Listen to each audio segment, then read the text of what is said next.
The study is on the detection of in utero cannabis exposure by umbilical cord analysis.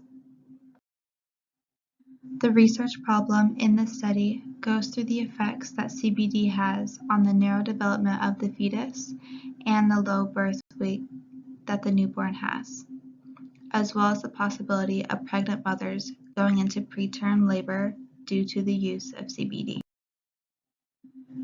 This study obtained samples from 13 umbilical cords with the use of gas chromatography mass spectrometry, GSMS, as well as obtaining samples from the meconium, which can take up to 5 days after birth.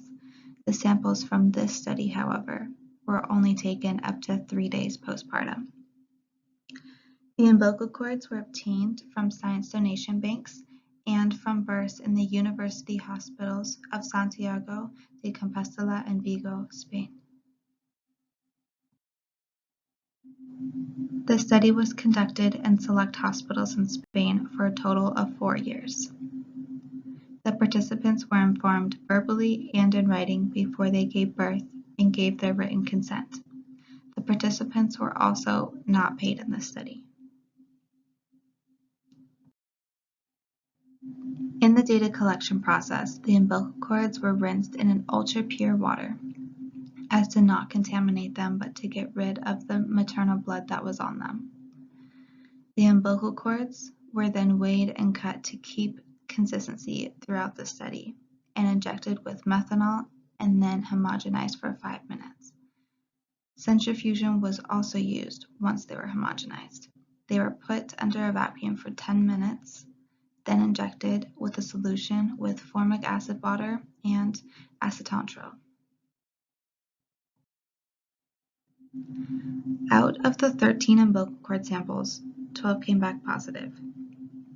Out of those, 6 mothers stated they did not take cannabis during pregnancy. 4 mothers used it sporadically and 2 used it daily. 9 meconium samples were positive, 3 of which were also positive for THC. There is also a possibility with these tests and the solutions that were used that there could be false positives. The newborns exposed to CBD in utero did have differences in gestational age, preterm birth, birth weight, head circumference, and length, although they were all within normal ranges and little to no concern.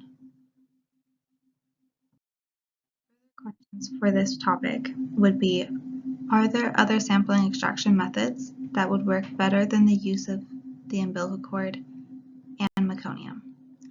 Are there different solutions to inject the samples that would decrease the likelihood of false positives? Thank you for watching and listening to this presentation, and I hope you have a great rest of your day.